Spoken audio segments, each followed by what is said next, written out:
Today we're going to talk about the state of mind. It's such an important subject. I've done quite a lot of research in this, and if I was to be, here's a term for you, born again, that's a play on words. If I was to be born again, I think I'd be a neuroscientist. I really like the way that the mind works and the connections between the organs and the emotions, and how complex the brain really is and what each section does. And so I've always had a keen interest in the brain. And obviously there's that whole philosophical debate about where the mind is versus the brain and so on. But if we was to just look at the state of mind as a term, most of us have heard that terminology before. And, you know, if you say to someone, oh, he was in a right state of mind. You know, you hear parents talk about their toddlers and say, yeah, they were in a right old state.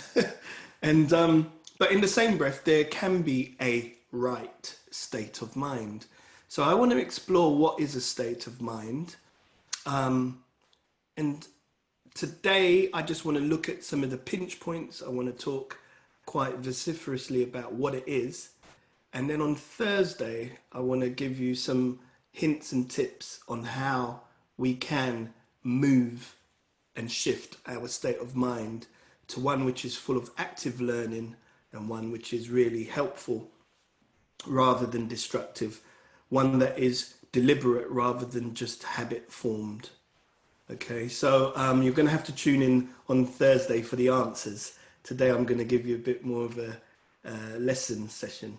Okay, so let's look at what it is. We've talked in these previous sessions around to think about what we're thinking about, and thoughts become things and so on and so forth.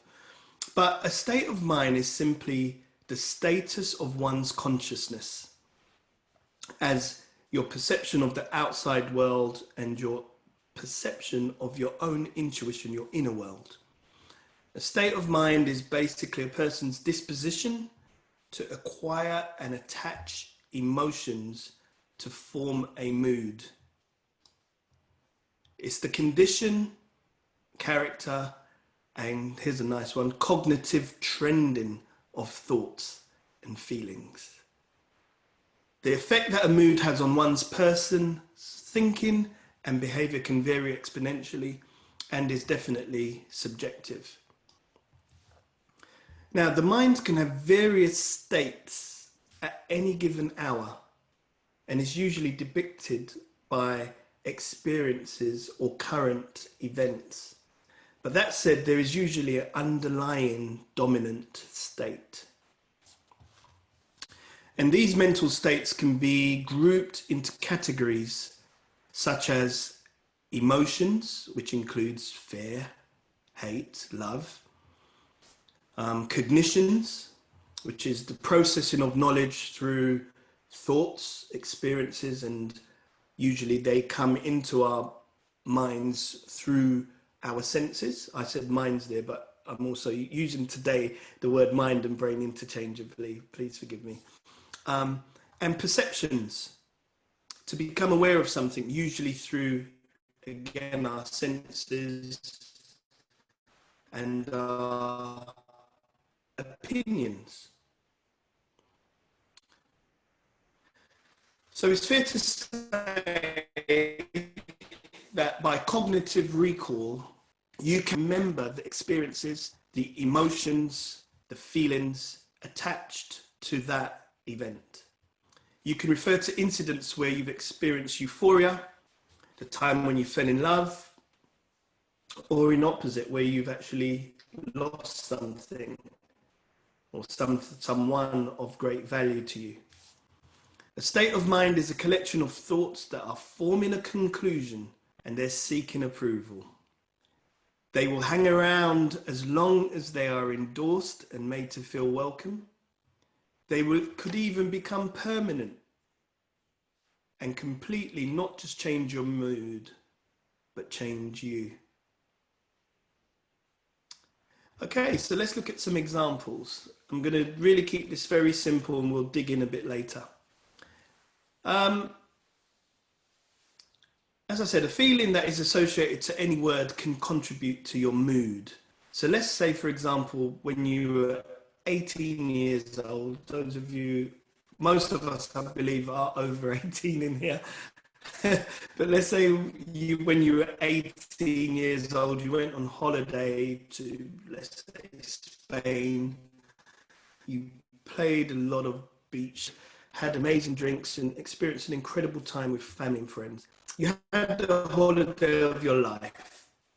Someone simply using the word holiday in a conversation could bring back those vivid memories, pictures, and more importantly, a feeling. So the mind has the ability to generate pictures associated to words and can affect the mood.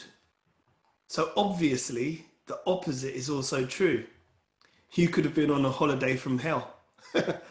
You could have had the most terrible time. The holiday apartment may not have been ready. You've seen it on the Carry On films and so on, where it's just a disaster.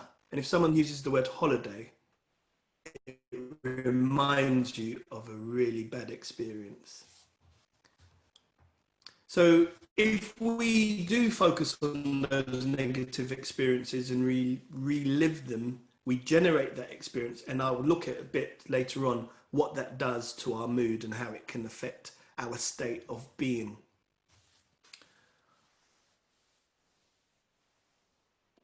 Yeah. So just like a state of mind that is concentrated on, it will actually start to manifest as behavior. So the pictures that we generate and think upon become a mode of operation for us. And unfortunately, many of us think on pictures, relive experiences that are negative, or they're an accumulation of information that is not necessarily good for us. Sometimes it's that fake news stuff. Sometimes it's the unbelievable believable. For example, looking at wonderful people on Instagram with six packs and just thinking that their life is so brilliant. And we fill our minds with all sorts of information and it forms a behavior. So, and it's not often that our inner world becomes an absolute expression in our outer world. Oftentimes we take the outer world experiences that inform us and it becomes our inner workings, and then we trade that experience to become a reality.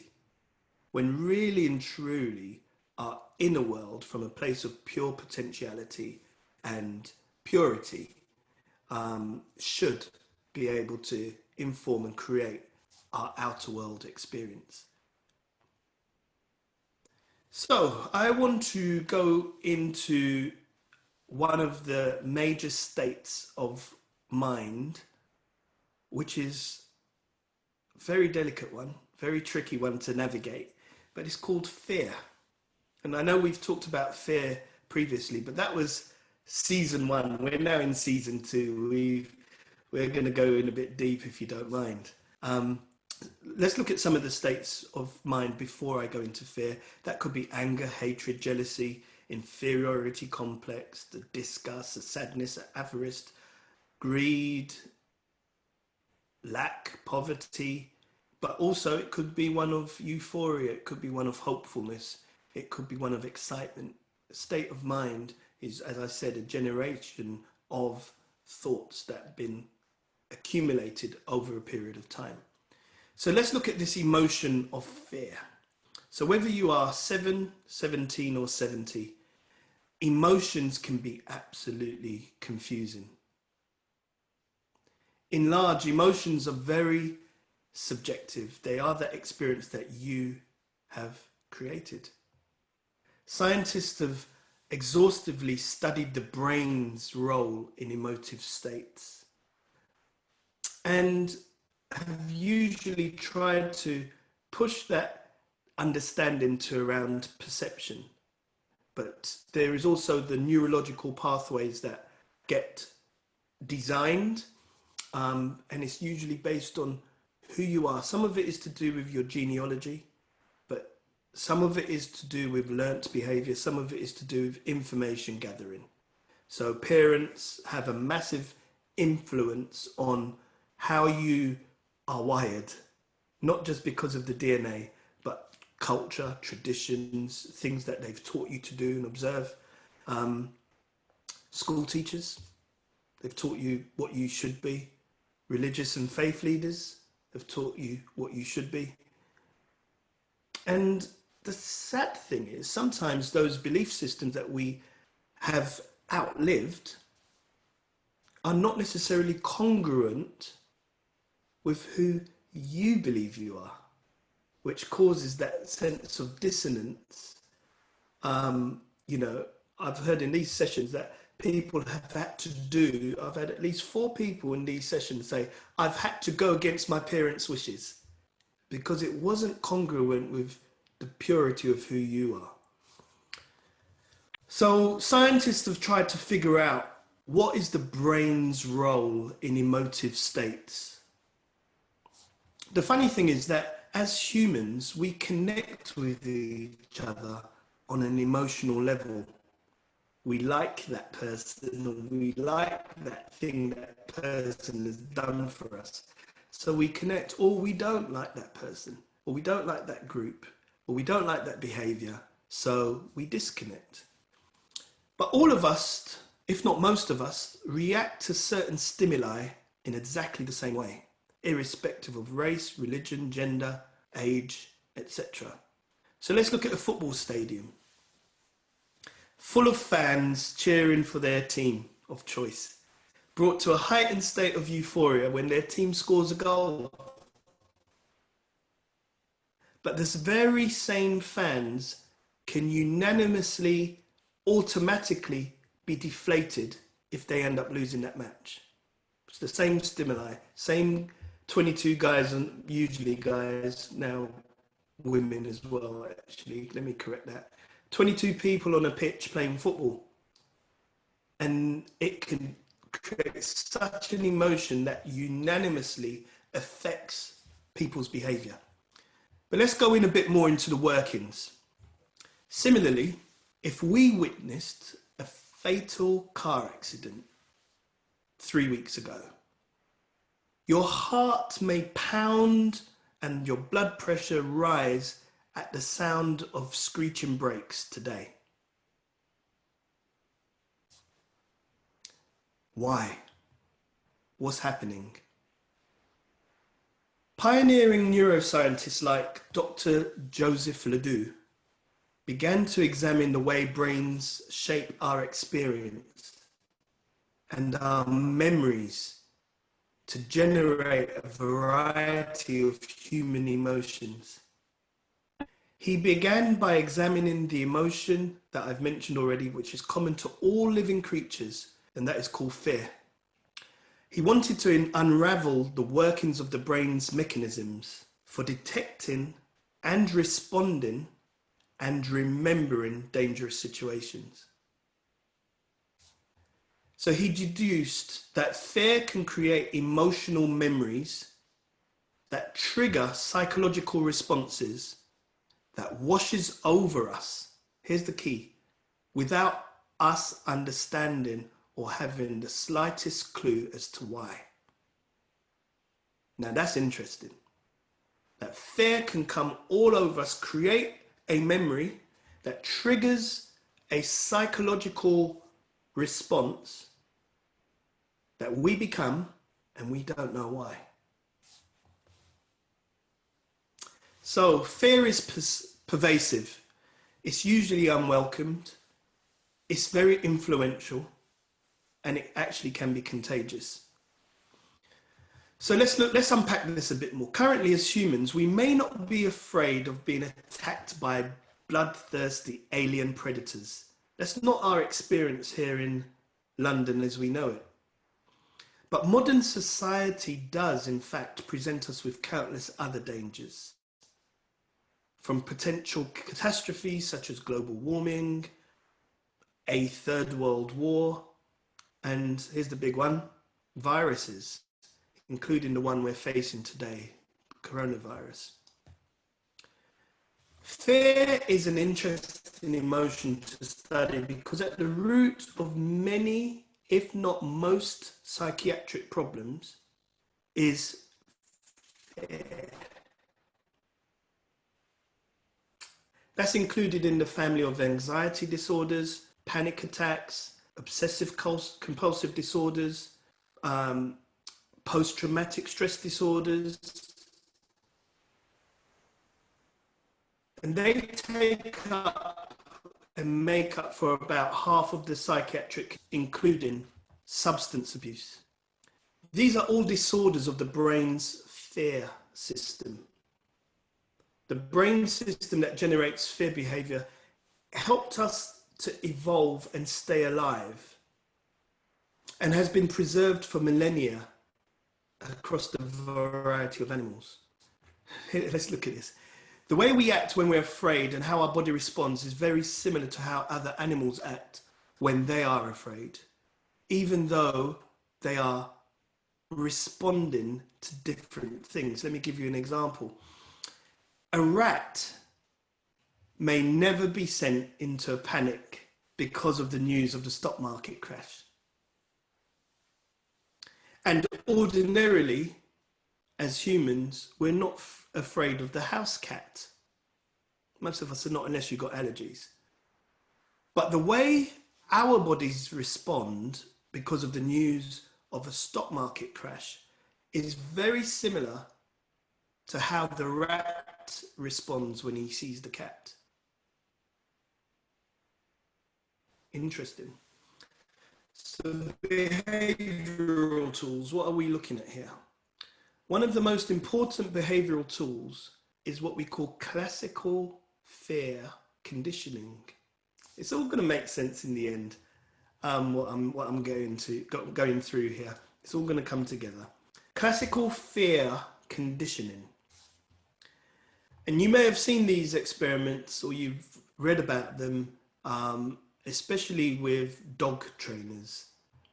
One of the important tools called fear conditioning involves pairing or associating a stimulus, something that is relatively meaningless in itself, to an event, something that is meaningful.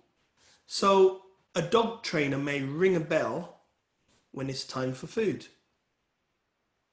And in this next example, I'm not advocating the use of animals for experiments, but what I have observed is that there was a study where they took some lab rats and they wanted to associate a stimulus with a behavior change.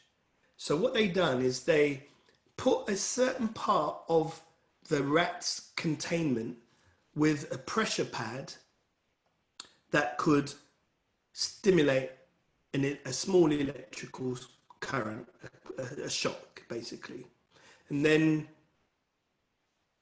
every time the rat stepped on that pressure plate, a bell would ring. And whenever that bell rang, it registered something in the acoustic cortex of the mouse to associate the bell ringing with the electrical shock. That was very interesting. Then they actually realized that the rats would associate that region of the contained space with the pressure pad, so the rat would avoid it. So what they done is they put these electrical connectors to the rat's leg, and they were able to deliberately send a small current, not to kill the rat, just to make it very uncomfortable. And every time that electrical charge went there, a bell would be rang. It comes to a point where you could take off the electrical stimulus and ring the bell, and the rat will go into a small frozen state of fear. Let's unpack this a bit more.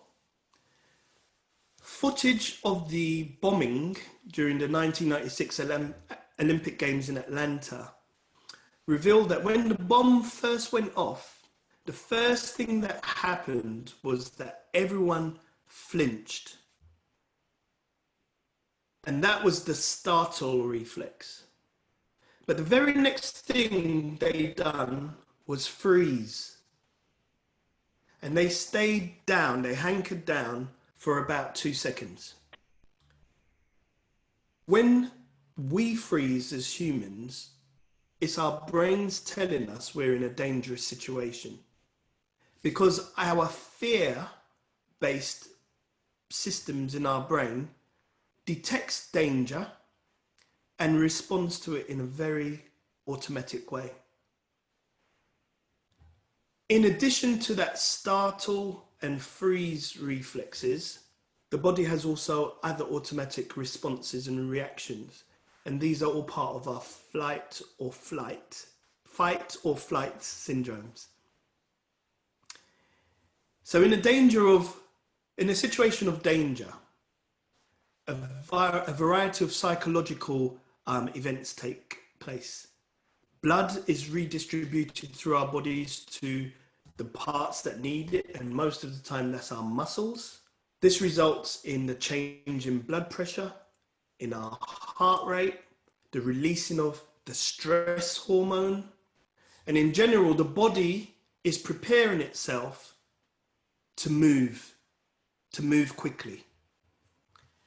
In addition, the brain activates the release of its own natural opiate peptides, which is like a morphine type substance that blocks the sensation of pain.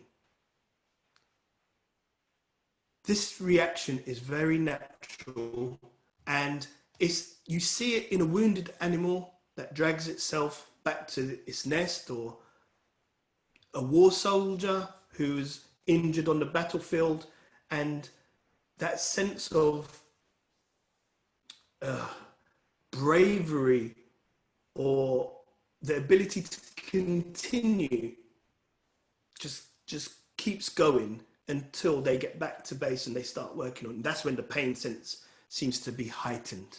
So there's something that takes place in our natural bodies that prepares us for a situation to keep going. Let's go in a bit deeper.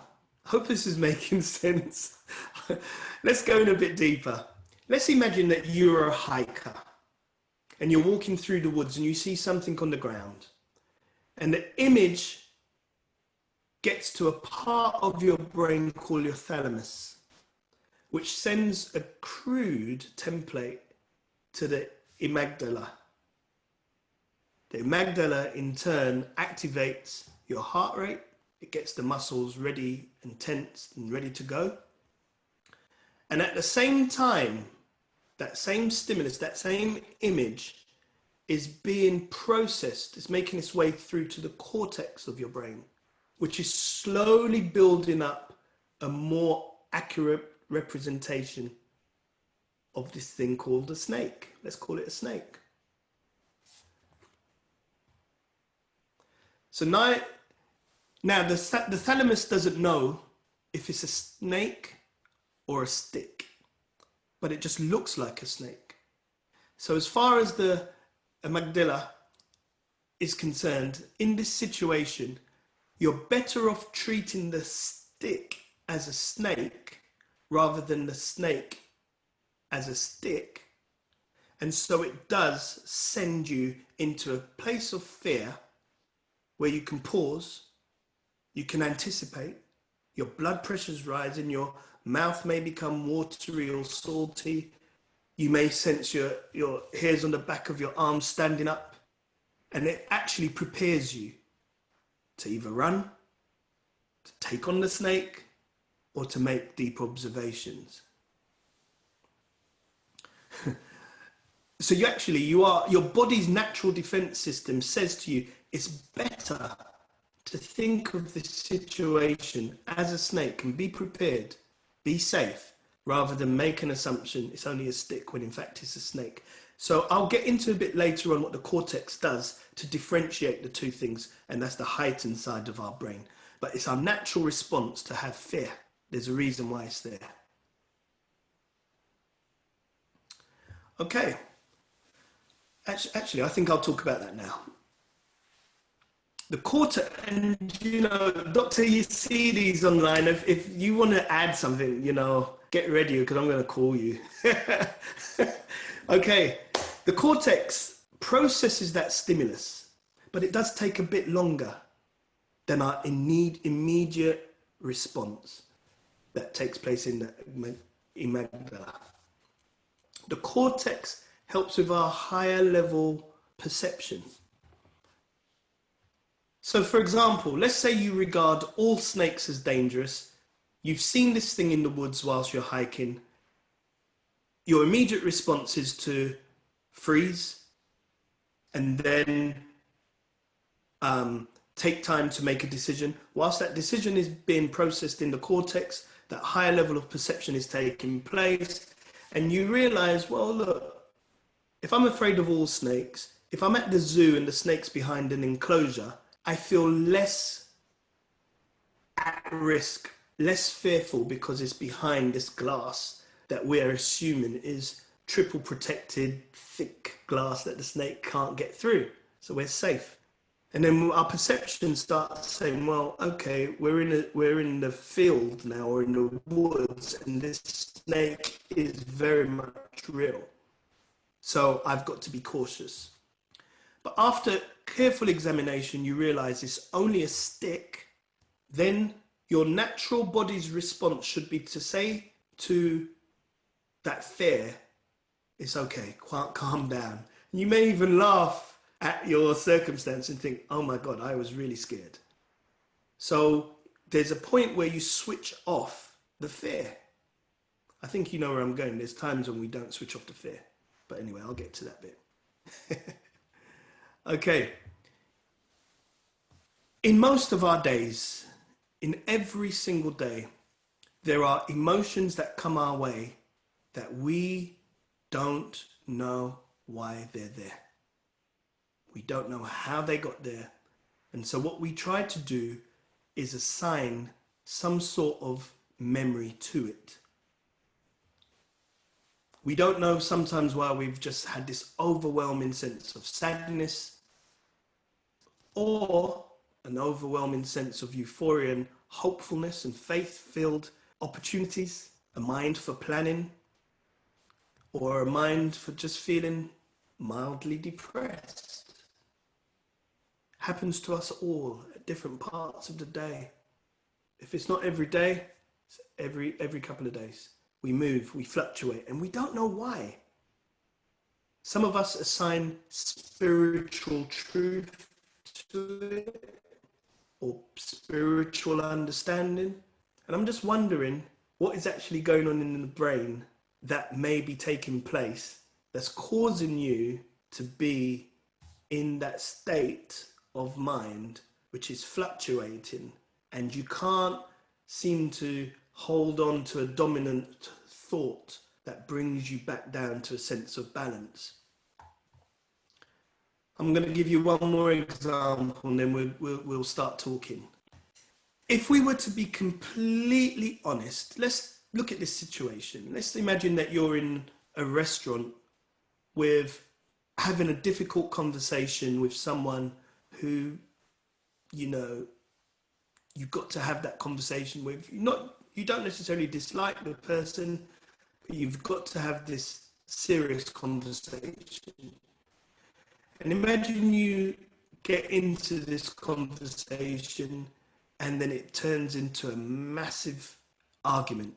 And you observe that the only thing in between you is this red and white checkered tablecloth. And you leave that place really annoyed and angry.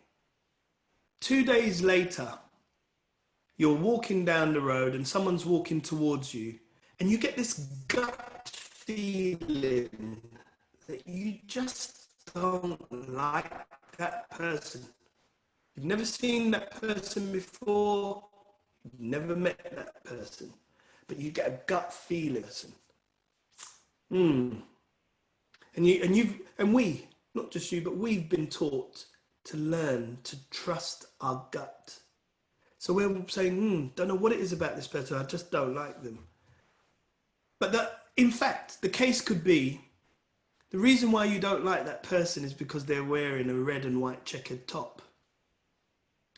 And so what happens in our brain is what we call an unconscious response. And it may have been useful in previous times where we had to have a response for fight or flight, where if we were cavemen, we may have been hunted by animals, or we wanted to show that humans were dominant. And so if we saw, quote unquote, the checkered shirt, and we associated it to trauma, then we form these patterns in our brains, and then the checkered shirt becomes a trigger, a bit like the rat with the bell and the electrical stimulus. So the unconscious response can form danger for us going forward, because they don't necessarily reveal some sort of inner truth about our pure perception of a person or an individual or a situation, but they are unconscious memories responding, coming from parts of our brain that inform our perception. And then we call it a gut instinct. Emotional learning. Where are they coming from? How are they there? The question is, listening, not the question, it's a point I want to raise in which we'll get into a discussion in the next 4 minutes. Listening to our gut, if we're not careful, if we're just a bit flippant with that statement, listening to our gut could just simply mean we are responding to past learning rather than greater information, investigations into knowledge-based systems that inform our trajectory and our pathways. So as you can see, by Thursday, we want to look at how we can unpick and unravel and reprogram, redecipher some of our conscientious thoughts and our unconscious learning, which causes an emotion, and sometimes they are rooted in fear. But because they're so rooted in fear and it becomes a repetitive process, it then moves from our subconscious minds to our conscious minds, and then it becomes a lifestyle or behavior. So I've said a lot, and I don't mind going over it again, but I think it would be great if we could look at this state of mind called fear. Now, obviously, there's another side to fear, which is where there is obvious, clear and present danger, and fear kicks in, as I've mentioned, from one part of our brain, freezes us, pauses us, whilst the cortex side of our brain is processing the situation, coming up preferably with a good, more correct conclusion. But what happens if we don't have the right information to create the better answer? What if our suppositions or assumptions are based all on our past experiences? Then we run the risk of ruining relationships or opportunities, or we perceive people to be nothing but bad. Or we perceive ourselves to be bad, which is very dangerous. I want us to start thinking about how we can shift. On Thursday, I'm going to be talking about the prefrontal cortex and what that can do to help us shift our behaviors, our minds. If you want to do some pre-reading, study that prefrontal cortex, and it will help for Thursday's session, because we want to transform. it would be so easy for me to just list a whole bunch of states of mind and explain what a state of mind is, but it's not necessarily challenging you to shift your behavior. So that's why I've gone into a bit more information today, and hopefully that can stimulate and trigger a debate. How many of us have ever felt like that rat with that that electrical stimulus on our ankles? And there's an association to it. Every time we hear something, it brings us right back to that state of shock, to the point where you can release the electrical current. Someone just has to ring a bell. Takes us right back. All right, let's have this conversation, ladies and gentlemen. I'm hoping you found it interesting what I've said. I can see straight away that there's a hand up. Lurleen, how are you this morning? Please go ahead. You will have to unmute yourself, Lurleen. Yeah. Sorry, I don't remember putting my hand up. Okay, that's all right. That's okay, no problem. It's good to hear from you anyway. No problem at all. I just want to kind of respond to a comment that was made by someone that said, you know, it's amazing that our brains are always computing, you know, always recording. And just to say about it, that it has been proven that we only use a small percentage of our brain. You know, yes. So, yes. You know, because I always say with you know, with take it from the point of view like where I train singers, and sometimes they say, oh, I can't learn it. And I say, listen, your mind is always recording what you do. Like, for example, if I'm learning a song, you know, I write out the lyrics, and as I'm writing the lyrics, my brain is recording or memorizing those lyrics, you know, whether I'm aware of it or not, you know. So, you know, I try to encourage them that it is going in. You've just got to learn to utilize your memory. Whatever you're learning or looking at is actually going into your mind. And hence the Bible says the eyes of the, you got to be careful because your eyes are the windows to your soul, sort of thing. So what you're looking at, you take in. Excellent. Yeah. Yep. Well, thank you, Lurleen, and I'm glad you responded. It's good points. I've just seen the notes. Thank you. It's good to hear from you again. Good morning to you, Tracy. Please go ahead. Hello. Hi, Yeah, Tracy. thank you. That's really interesting. I'm in the wrong thing. I thought this was the Faith Leaders Cafe, but never mind. I'm not in it. It's been really, really interesting. But I was trying to think of one of those times, and I think there's been many of them where that trigger. And for me, I think like often, and I've got so much better at it now.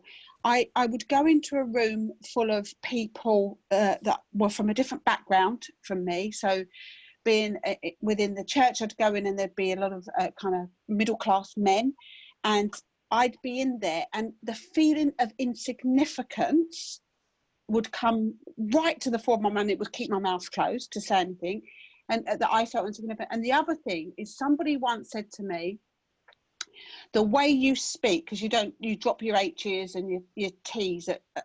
I've got better, look, better instead of better. But that's me. That's how I speak. But somebody once said to me years and years ago, you need to start pronouncing your words properly because people won't take you seriously. That was like, and that comes back to me all the time. Oh, it comes back to me time and time again. And it's the bell. It's the bell, and it shuts me down. It makes me feel stupid and insignificant. But I've retrained my brain to think, do you know what? I am who I am, and it doesn't matter. It's good to pronounce your words, but if you don't, people will take me seriously. In fact, the people like me, the people that don't pronounce their T's, think, wow, if she's got there and she speaks like that. So it helps. But that bell is always there at the back of the mind. I think that's what you were saying. Yeah, it is exactly what I'm saying. And sometimes it would be really interesting, Tracy, how you've managed to shift from that state of feeling inadequate to, you said you reprogrammed your mind. Yeah. Yeah, that was important. How did you do that? What for me, it's my belief in who I am in Christ. So for me, it's speaking the truth over myself. I'm a beloved child of God, and looking in the mirror and speaking the truth over myself. And that's it. And you know, that comes and goes, as you said, those fluctuations. I know who I am, and then I'm a worm. You know, it's throughout the day. Yeah. But that's the way. It's just remembering who I am, and God called me because I'm me, not because He wanted me to be somebody else. Fantastic. And that's what we love, the authenticity of someone who's chosen to just accept them as they are, and then we can build from there. Do you know what I mean? We can always improve from acceptance. Thank you, Tracy. I'm Reverend Tracy. It's so good to have you in this session. It's wonderful. Really appreciate it. Anyone, if you're ever in Rayleigh and you want to visit a wonderful Church of England church, please visit Reverend Tracy. Please. Fantastic. Thank you, Tracy. Brilliant. So, Dr. Yasidi, did you have any thoughts on? I've really tried to simplify the process in the components of our brain, but recognizing that fear is there for a reason, but many of us have been stuck in it, especially in this season of COVID. It's just so much information that's causing us to do the right thing initially, which is to respond, to be safe, to make the right choices. But what happens when we get stuck there? Thanks for asking me that, Mike. I think you've already touched on it already, in the sense that when we get stuck in that state of fear, it does one of two things. It can either paralyze us emotionally and bring on feelings of anxiety, depression, where you feel like you can't do anything, and even rational things or simple things that you would normally be able to suddenly become a chore. And you know, that can be very scary for a lot of people. Or it can often bring up more of a physical illness. So people can start to suffer with things like tummy pains, really bad heartburn, reflux, the sort of physical manifestations of how they're feeling, and they can't quite put two and two together. And it's amazing how, you know, in my practice, you find people from different cultures who, in their culture, they're not able to experience or articulate emotional feelings, but they come and present with physical symptoms. And it's during the time of unpicking, you realize that it's more of an emotional or a mind response that they're manifesting as a physical response. And it's just so amazing how the brain, I know at the start you were using mind and brain and interchanging, but they are one and the same, and it all depends on which angle that you are coming at. For me personally, what Reverend Tracy said resonates so much with me. And I've had to, at times, battle with that, where you have this feeling, I call it imposter syndrome, where you think, oh, I can't do this, and you have to stop and say, no, I know who I am. I know who God has made me to be. And I remember growing up, you know, when I'm about to do something and I get that feeling, my dad will say to me, remain cool, calm, and collected. You can do this. And just trying to remember those things and trying to reprogram the mind.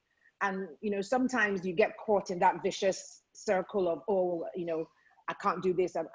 But you have to, I can't remember who gave that talk, whether it was Ricky or Sarah, about where you just need to stop and just change the trajectory at which your mind is going. But it's amazing how much the mind can affect our perception of things and can affect how our bodies physically respond to those things. So yeah.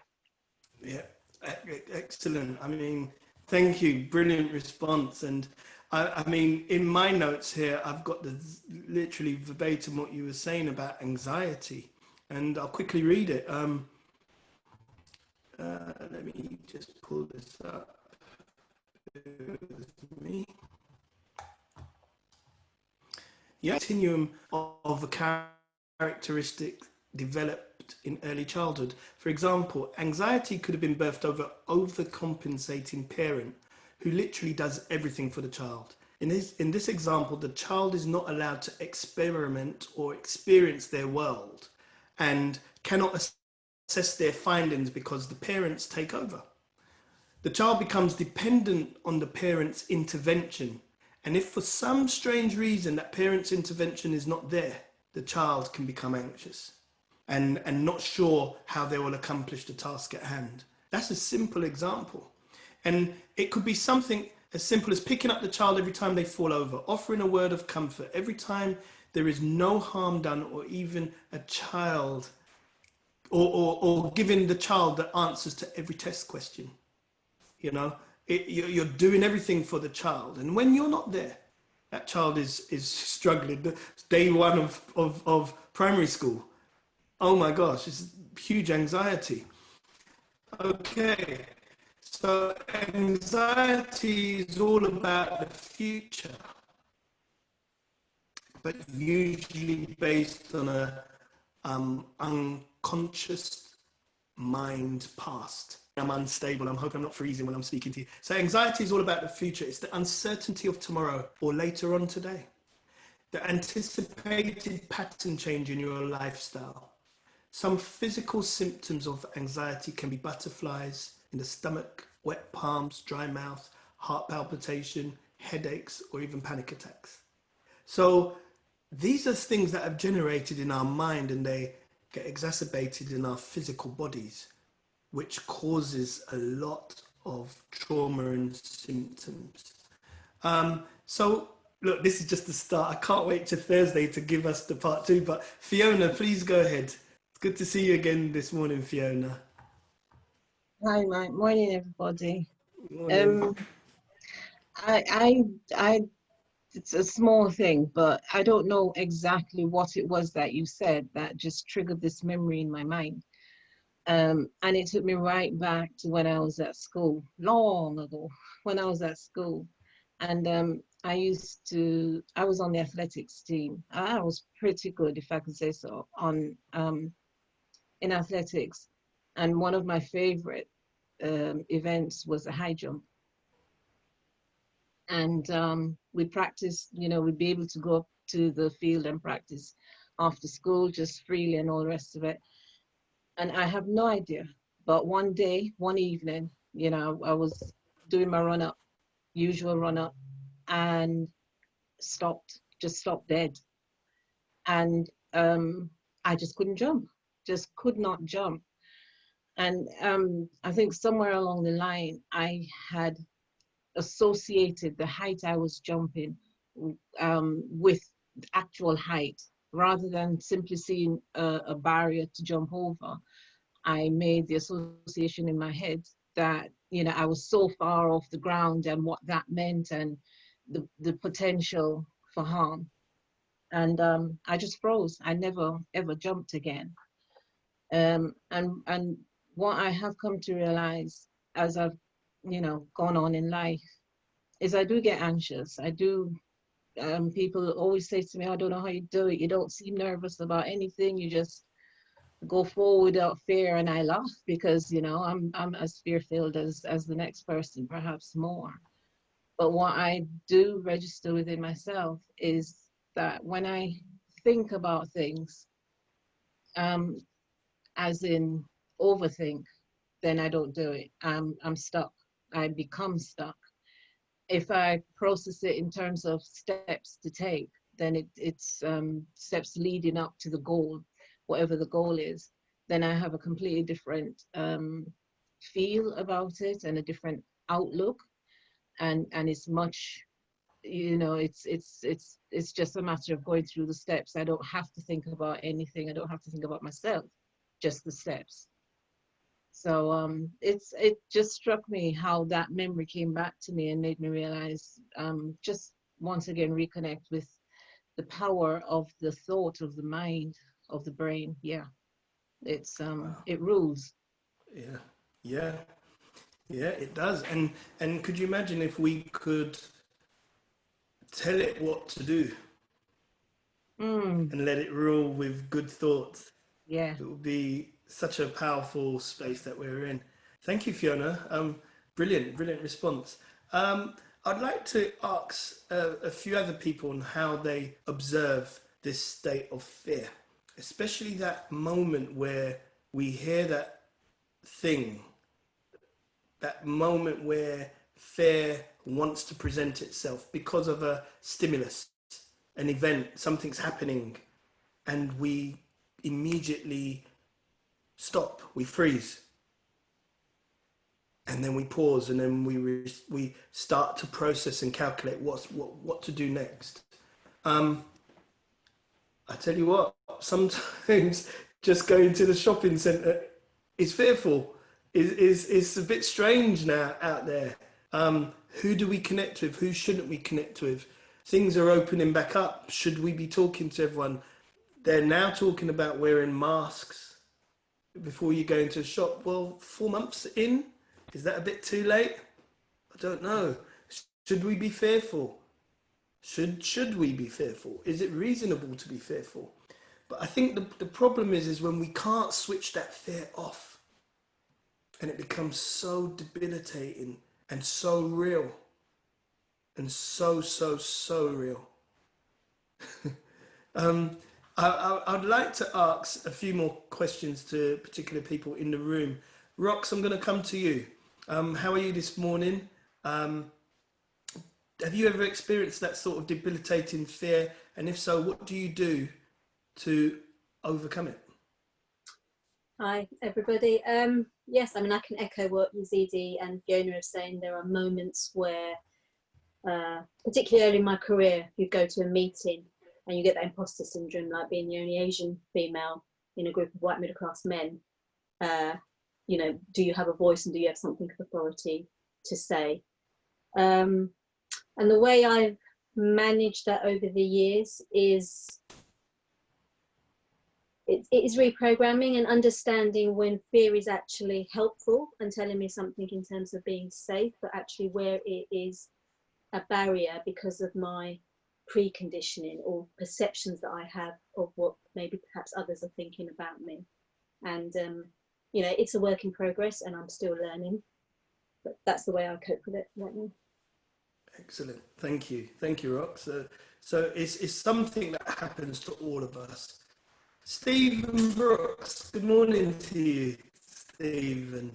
Good morning, good to have Dr. you Mike. back on. I know you're at school now, so I'm Yes, I'm I glad am. you can speak to us. Brilliant. Steve, No problem. tell us about that situation where you're walking down the street, you see someone in the red checkered shirt that reminds you of a bad instance, and you get this gut feeling. I mean, I also know, Steve, that you're a spiritual person. Yeah.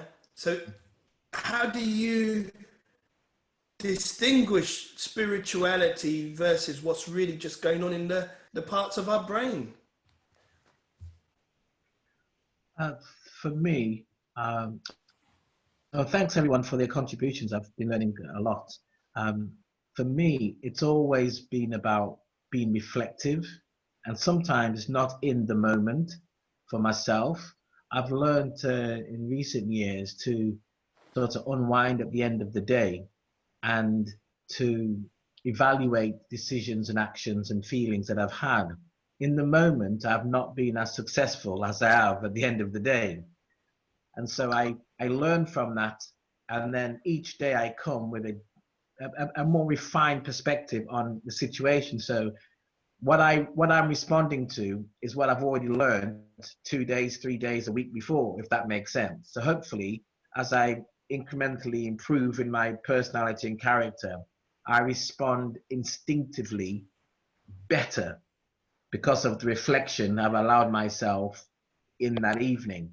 And I've found that most of the things that I have been emotional about are based, like you said in your presentation, on predisposed to different experiences that have caused me to have certain feelings. I remember a few times when my wife would say one or two things to me, and in the moment I feel and I felt upset, but I wouldn't let her know it. It would just be, okay, thank you. And you try to get a bit of space because I didn't want to react in the moment. But by the time I've reflected on what she said, I've realized that maybe my initial reaction was based out of fear, was based out of ego. And so when I've had the opportunity to reflect, I have the next day or the next couple of hours, I have approached a situation completely different from the instinctive feeling that I had. I remember as a child going to Snowdon Mountain in Wales, and everybody on the trip, most of the young people must have been before. I was totally ignorant of it, and they all got sick in the morning. And out of about 20 of us, there must have been about 5 or 6 that actually went on this trip. And during the walk, there is a peak that you have to walk across. And I never forget the feeling. And the feeling was, I was actually on the apex, I felt, of a mountain. I was in the clouds and I was on the apex of the mountain. And the guide said to all of us, 4 or 5 of us, I bring my children up here. Why are you all afraid? And I looked at that man and I thought to myself, I will never trust you. I will never, ever trust you, because he took me to a place without fair warning, and I couldn't stand on the apex. I had to go on my knees and crawl across this apex. And I promised myself, when I ever get to this experience again, no one is going to put me in a situation where I don't know and I can't control my feelings. And so lots of the times I ask 1,000 questions. And I've realized, this is now when I was been about 12, I've realized it's because I'm trying to protect myself from being on an apex where I can't stand up and I'm going to have to crawl. So many people who know me, I ask 1,000 questions before they even know what I do, where I'm from. And that's because I'm trying to protect myself. And that's only come from me reflecting back. So, yeah, so that would be my contribution. I think reflection and learning from it is a wonderful and powerful gift, giving your time to stop. And I must admit, I've been doing a lot of reflecting during this period, and being engaged with the Institute of Wellbeing and the space it's given myself personally to reflect and to think within a safe framework has been outstanding. So yeah, thanks. Thank you, Steve. Thank you so much. Even if you have to crawl, sometimes you just have to crawl in life, right? It's not always the sprint, but we're moving. It's an inches game. Sometimes it's a small moment. If you have to crawl, crawl, but keep moving. I want to pull on again Tracy's experience. Tracy, just to help us here, and welcome to Pastor Kingsley as well. If you could help as well, it'd be very interesting. Is that delicate space between faith and fear, which I think come hand in glove, and also gut instinct versus spiritual enlightenment. How do we navigate those two, Tracy? Sorry, you're muted. Yeah. Okay. So yeah, it is a tricky one, and you never really know. So you can walk into a place, can't you? You could be walking into a place and you go, ooh, you feel like there's a sense of evil in a place. You could sense that. But I was really interested about the checkered church because I'd not really thought about that before. I'm not sure if that would work in a place. Sometimes a smell, and you can pick up on things that you think it just isn't right. I think you have to then bring your common sense into it. You don't want to be thinking, and also be careful who you share that with, because otherwise people just think you're a bit, you're seeing a demon behind every corner, and it's just balancing that out. I think common sense. If there is something, you can just pray. But you don't necessarily have to do anything major. But I think common sense has to come into that thing, whether it's that gut instinct is a spiritual antenna. Is it that? Or is it what did you say, a cognitive recall? I love that.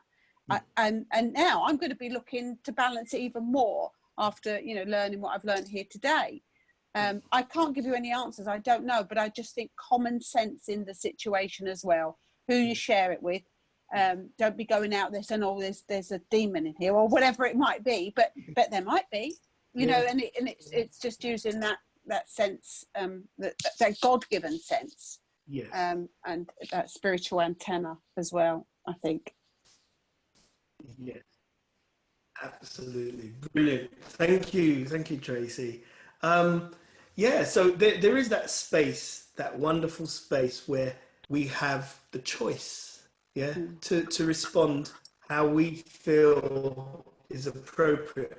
What we should try and do, I think what Tracy's saying and what Steve was saying, is to improve our options, when we know more, we've got a greater plethora of options.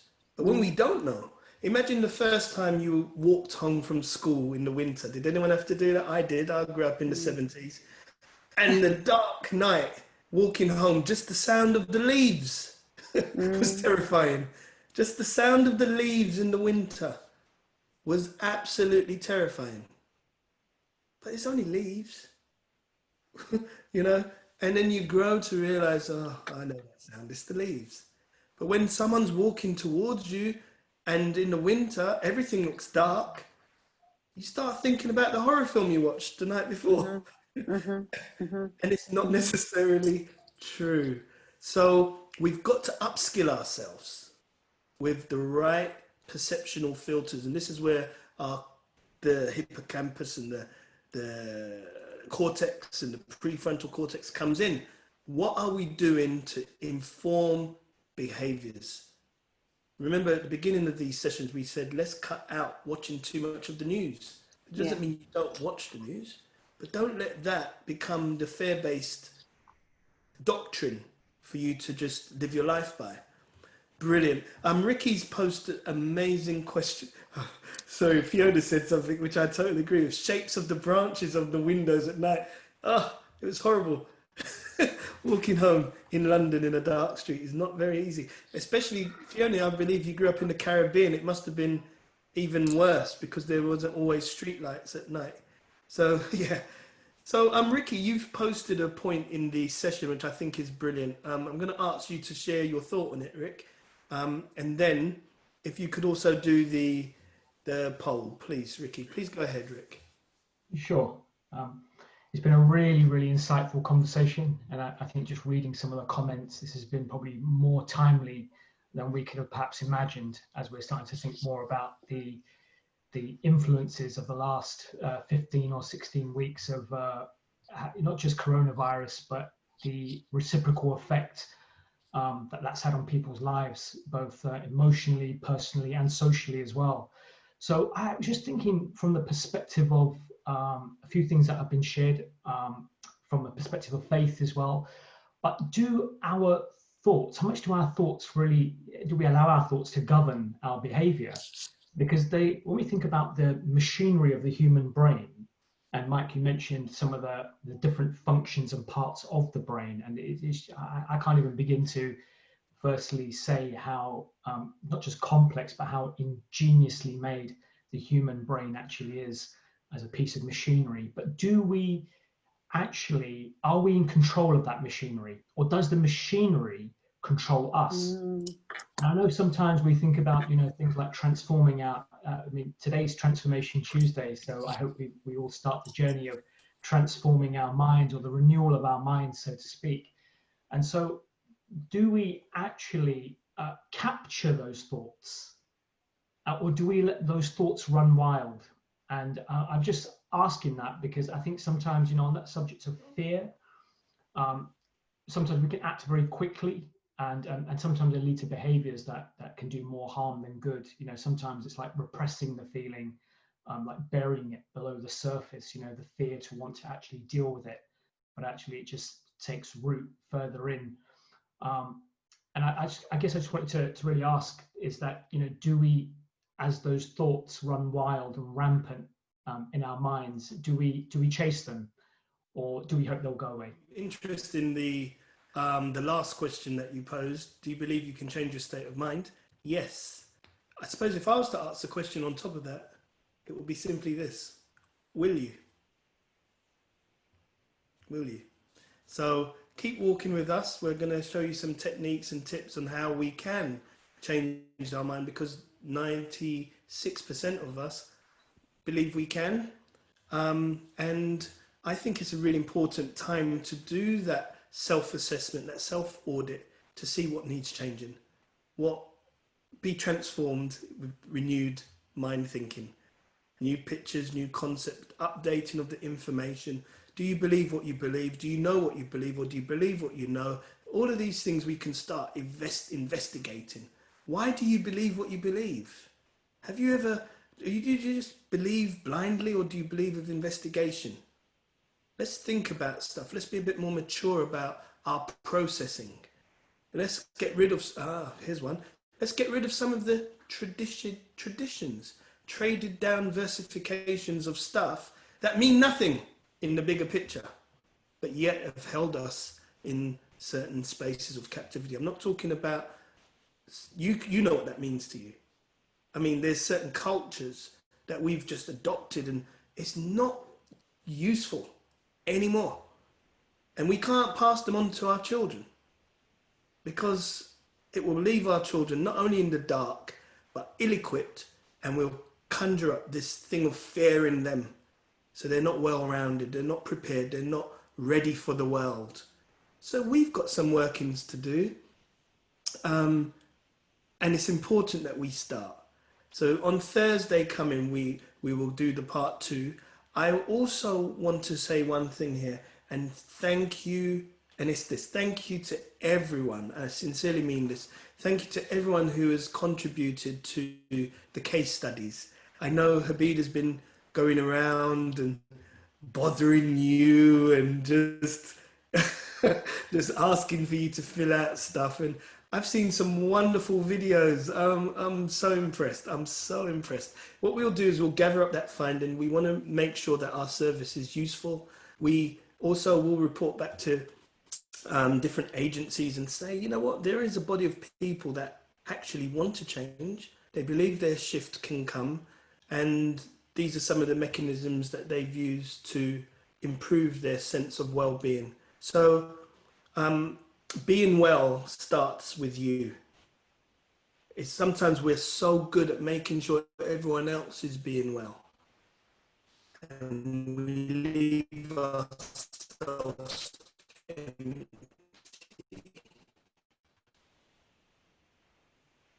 But we can't feed the world on an empty stomach.